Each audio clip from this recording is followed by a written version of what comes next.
Duo qilayotganimiz Alloh berdi deb hisoblab duo qilaylik-da. Ana eng chiroyli iymon. Uje menda so'rayotgan narsam, uje erishdim deb hisoblab duo qilaylik-da. Iymonimiz shu qadar kuchli bo'lsinki, berdi deb hisoblang. Berarmikin, duoyim qabul bo'larmikin, bo'lmasmikin degan ishonchsizlikni olib tashlang xayolingizdan. Allohga gumonimiz qadarida yashaymiz aslida. Qabul bo'larmikin desak, kelmaydi bizga so'ragan narsamiz. Gumonimizni go'zal qilganimizdagina beradi inshaalloh. So'raganda ham xayrli qilib, chiroyli qilib, xursandchilikda bergin deb so'rang. Qalbimga emas, qo'limga bergin yo Robbiy. Bergan boyligingni iymonda boshqaradigan qilib ber.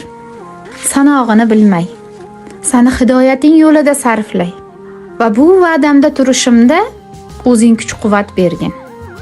18 ming olamni yaratgan Robbimizga bu hech narsa emas.